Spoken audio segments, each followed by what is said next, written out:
Casinos are a very strategic and diabolical political scheme to intensify gentrification. What do I mean by that? It is very difficult for a lot of hopeless people to not entertain the thought that I could get rich overnight with a lucky draw, a lucky roll of the dice, a lucky pull of the slot machine, you see. So the reason you find casinos next to poverty is because people who are impoverished are so desperate to get out of poverty that they will gamble away their week's salary. They will gamble away their title on their home. They will gamble away the note on their automobile in an attempt to make enough money to alleviate the stress and pain that comes with poverty. Because people often ask me, why do they put casinos next to impoverished neighborhoods? To intensify the gentrification. Because if you cannot control your gambling habit, sooner or later, you're going to lose your job and lose your house. So the casino is just another strategy that they use to get rid of black people. Wow, I've never thought of it that way.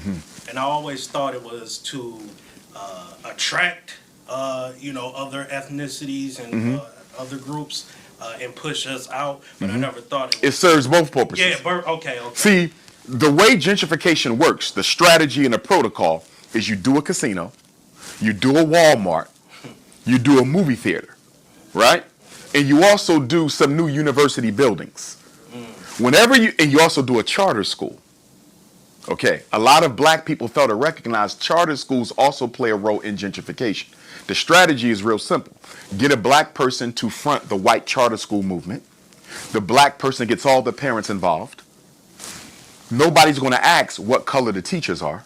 So that charter school is going to be 90% white administration staff and faculty. Those white people who are working at this charter school in the ghetto are going to buy up all the properties, all the abandoned lots, all the available real estate. And within 10 years after they opened up the black charter school, there won't be no black people around to attend the charter school. So the charter school naturally evolves into a white charter school. One of the best ways to get rid of black people is to open up a charter school. Why? Because most people don't feel comfortable opposing educational expansion.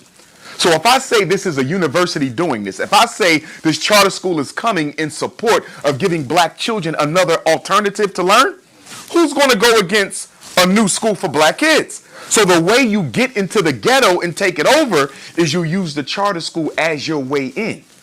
Okay? Behold what they say, the Trojan horse. Yeah. The charter school is the Trojan horse that you put in the ghetto because no black parent is going to oppose their white child's teacher living next door, the principal's around the corner, the science teacher's down the street. I love this school.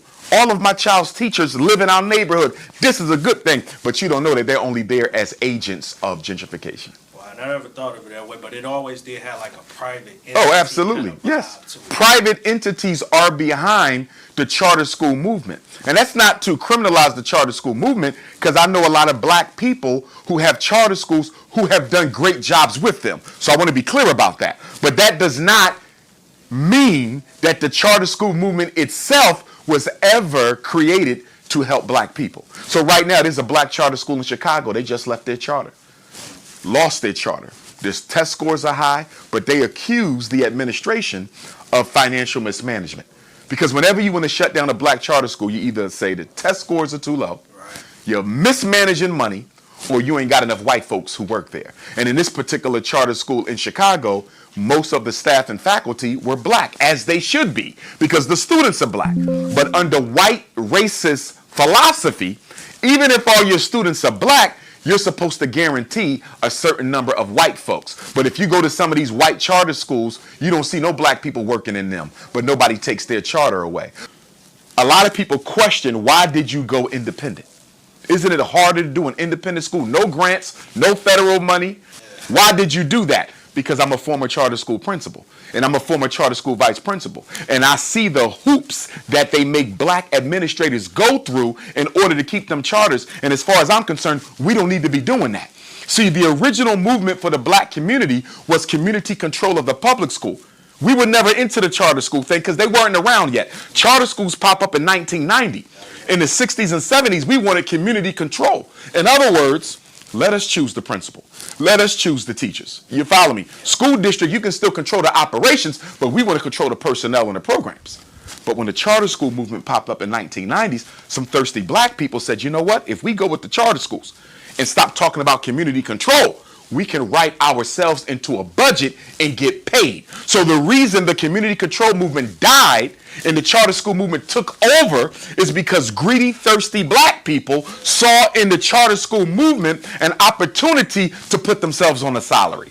We sold out to the dollar because you don't control charter schools. Charter schools are owned by the state. A charter school, by legal definition, is an alternative public school. You don't control it. We should have never gave up community control. So, in the absence of community control, understanding that the charter school movement is a scam, we need to go back to independent schools. Black money, black children, black teachers, black school. It's the only way to do it. And when we open up, we will be the first black independent school in the 21st century in this country, in a real building, real school, not no church, no basement, no house. Right. Real school will be the first ones in the 21st century with a real school that was built exclusively with black money, and will be the first school ever in American history, the funds for which were donated from Africans all over the world. Never before done.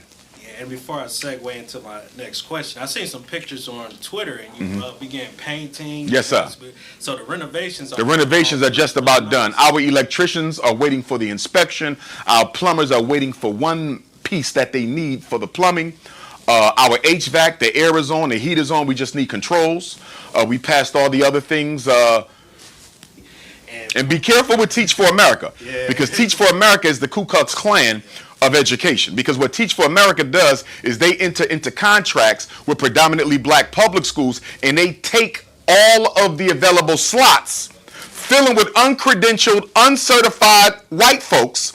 And so now you are a 20-year math teacher, science teacher. You come back to Detroit, Chicago, Atlanta, Miami, Florida, and you say, this is my neighborhood. I want to be a science teacher in my neighborhood. Right. I'm certified. I'm licensed. I got my degree. I got 20 years in. I want to teach in the schools where I grew up. You know what the principal going to tell you, the school district? Unfortunately, we can't give you the job because we signed a contract with Teach for America where they have exclusive control over who is going to occupy the available teaching spots in our schools. You see this? Wow. Now, the person teaching math don't have a math degree, is not an educator, don't have a license. They're coming over from Wall Street. They're coming over from law. They're coming over from realty. They're coming over from some other profession. And the only reason why they're there is they need to pay their bills in the suburbs. Yeah, and I've seen that. The bar set real So you got all these black teachers who are certified, can't get a job because Teach for America bought all the teaching spots from the school district. They are the KKK of education. Wow, that's insane how you can do And then they talking about low test scores for black children, low achieving black children. Well, what do you expect them to be when the classrooms are filled with white folks who don't care about the kids, are not credentialed, don't have the degrees, don't have the certification? Very few teachers in a predominantly black public school are highly qualified. Very few. Most of them are leftovers who couldn't get a job in a white suburb.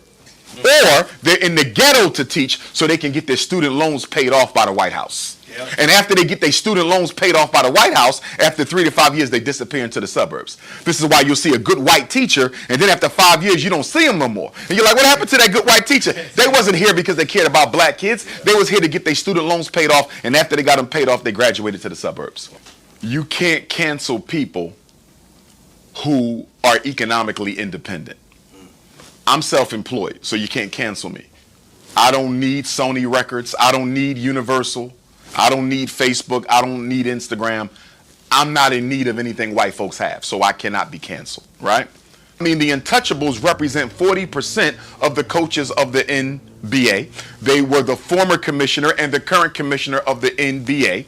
They have controlled hip-hop music since its inception, and even Russell Simmons admitted to that, although he presented it a different way. Russell said that had it not been for the untouchable community, hip-hop may have never gotten off the ground because they provided the seed money. What Russell left out is the reason they provided the seed money is they saw a financial pay heyday in hip hop, and that's why they did that. They didn't do it out of the love of their hearts, because if they did, every musician who is signed to a member of the untouchable community will own their own masters, and we know that's not the case. So the untouchable community has been exploiting black artists, especially since the 1970s, which was the birth of the hip-hop community. That as much as they talk about how people have come against their community, they have come against ours. For example, who financed a great share of the slave ships that brought Africans to America? Who owned the insurance companies that financed our bodies as human cargo?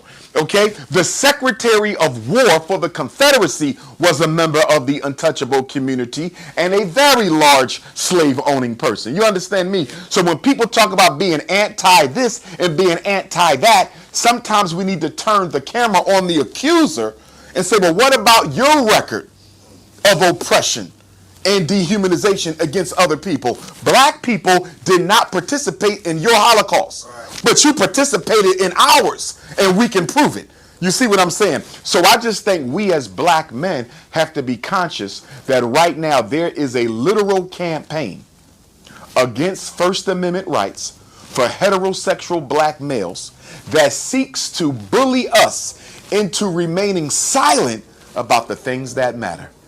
Heterosexual black males with loss of job, loss of money, loss of reputation, loss of opportunity, because what America wants to do, and it ain't just the untouchables, it's the entire white supremacist power structure. They want to see if they can intimidate black men into keeping their mouths shut about the things that happen to black people. And if they succeed, if we as black men give up our right to speak truth to power, they will be able to do anything they want against black people. We must stay vocal. We need to be careful how we speak, because as you know, one of the jobs of American mainstream media as a branch of white supremacy is to misrepresent the genuine opinion